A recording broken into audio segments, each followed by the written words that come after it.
জাতীয় প্রাণী সম্পদ সপ্তাহ ও প্রাণী সম্পদ প্রদর্শনী 2025-এর এই প্রোগ্রামে আমরা শিবগঞ্জ প্রাণী সম্পদ অফিসে সকালে র্যালি উত্তর প্রায় 27টি ভেন্যু দেখলাম, প্রদর্শনী স্টল দেখলাম। স্টলগুলোর মধ্যে পাখিগুলো সবচেয়ে বেশি ভালো লেগেছে, কারণ এই পাখিগুলো আমরা একদম অনাদিকাল থেকে আমরা জানি যে আমাদের সকালের ঘুম ভাঙে পাখির কলকাকলিতে। তো এই পাখিগুলো ভালো লেগেছে। পাখিগুলো শুধু দেখতে সুন্দর তাই না, এগুলো আমাদের অলংকারকে বৃদ্ধি করে এবং আমাদের সংস্কৃতির একটা অংশ হয়। এজন্য পাখিগুলো খুব ভালো লেগেছে। আর আমাদের অর্থনীতিকে টিকিয়ে রাখার জন্য আমাদের যে গৃহপালিত গাভীগুলো দেখলাম, এগুলো খুব মূল্যবান। কারণ আমরা শুনলাম একটি গাভী দিনে 40 লিটার দুধ দেয়। এটা একটি পরিবারের স্বাবলম্বীর জন্য এবং আমাদের দেশে মাংস, দুধ এবং পুষ্টির চাহিদা মেটানোর জন্য এটা আমাদের জন্য খুবই গুরুত্বপূর্ণ। তো আমরা চাই এই প্রদর্শনীর মাধ্যমে শিবগঞ্জের সবাই যাতে এর প্রতি এই প্রদর্শনী দেখে তারা গৃহপালিত পশু পালনে উদ্বুদ্ধ হয় এবং আমরা মাংস এবং ডিমের জন্য যে পৃথিবীর বিভিন্ন দেশের প্রতি মাঝে মধ্যে নির্ভরশীল হয়ে যাই, সেই নির্ভরশীলতা কাটিয়ে আমরা যেন স্বনির্ভর হতে পারি এবং আমাদের ভবিষ্যৎ প্রজন্মের পুষ্টির চাহিদা পূরণ করতে পারি। আসলে আজকে আমাদের প্রাণী সম্পদ জাতীয় প্রাণী সম্পদ সপ্তাহ ও প্রাণী সম্পদ প্রদর্শনী 2025-এ আজকে আমাদের প্রাণী সম্পদ প্রদর্শনী হচ্ছে আমাদের প্রাণী সম্পদ অফিস প্রাঙ্গণে।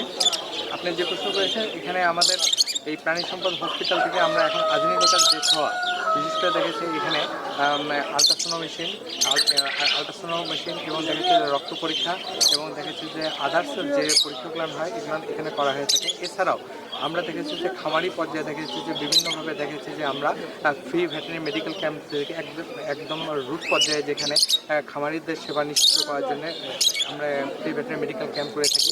তারপরে দেখা যাচ্ছে যে আমরা ফ্রি ভ্যাকসিনেশন ক্যাম্প করে থাকি এবং দেখেছি ডিওয়ার্মিং ক্যাম্প করে থাকি এবং এই প্রাণী সম্পদ সপ্তাহ এই সপ্তাহব্যাপী আমরা বিভিন্ন জায়গাতে এই প্রোগ্রামগুলো করব এবং এরই ধারাবাহিকতায় আমরা দেখেছি স্কুল ফিডিং স্কুলে বিশেষ করে বাচ্চাদেরকে প্রোটিন খাওয়ানোটা নিশ্চিত করার জন্য আমরা 3টি স্কুলে আমরা এই স্কুল ফিডিং প্রোগ্রাম চালিত করব এবং আপনাদেরকে আজকে এই প্রোগ্রামের মাধ্যমে জানা যাচ্ছে যে আমাদের এই শিবগঞ্জ উপজেলাতে আমরা স্কুল ফিডিংয়ে বাচ্চাদেরকে আমরা সারা বছর ব্যাপী আমরা দুগ্ধ পান করাবো।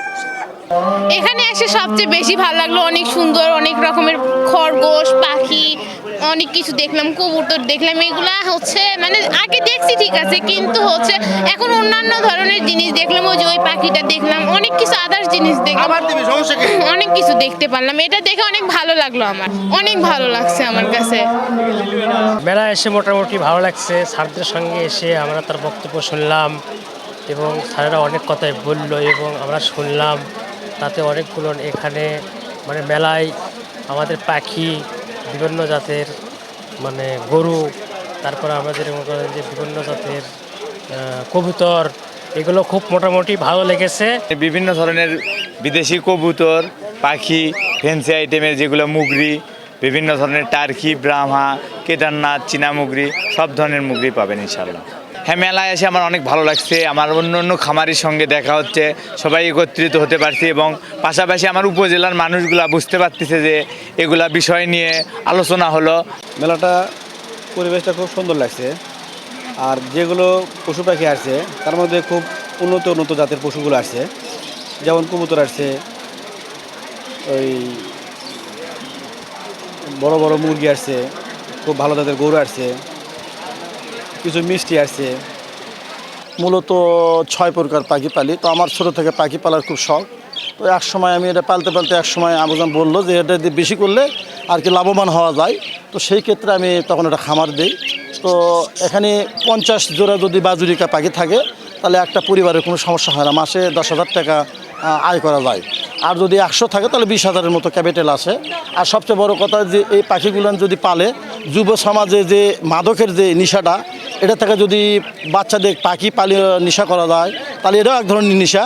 যে পাখি পালা এটাও এক ধরনের নেশা, তার নেশা থেকে বিরত থাকা সম্ভব। কারণ পাখি পালাও একটা নেশা, যেমন মাদক একটা নেশা, পাখি পালাও নেশা, এবং এখান থেকে লাভবানও হতে পারবে। আমি আর আগে 2বার আসছি, খুবই ভালো, যথেষ্ট ভালো।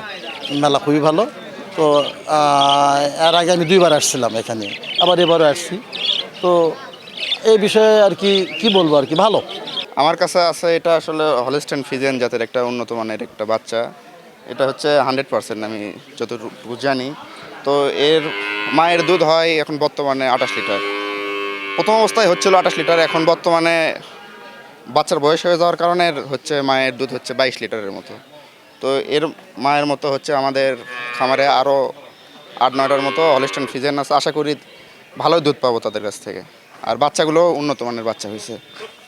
প্রথম দিকে যখন আমরা হচ্ছে খামারটা শুরু করি তখন আসলে 8টা গরু দিয়ে শুরু করেছিলাম। তো শুরুটা ছিল অনেক কষ্টের এবং অনেক কঠিন।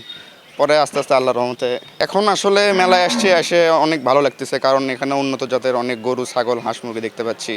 তো আসলে এরকম মেলা যদি মাঝে মধ্যেই হয় আমাদের এলাকায়, তাহলে হচ্ছে অনেক প্রান্তিক খামারিরা আগ্রহী হবে যে গরু বাছুর, হাঁস মুরগি পালাতে তারা একটু আগ্রহ বোধ করবে। প্রাণী সম্পদ অধিদপ্তর থেকে আসলে সহযোগিতা অনেকেই পায়, যেমন তারা অনেক ভ্যাকসিন, তারপরে হচ্ছে এখান থেকে বাসায় গরু, বড় গরু তো আনা তো সম্ভব না, অনেকে এখানে আসলে বললে তারা হচ্ছে আমাদের বাসায় গিয়ে হয়তো গরু ছাগল দেখে তারা যে কোনো চিকিৎসা দিয়ে আসে। তো এটাই আমাদের বড় পাওয়া তাদের কাছ থেকে।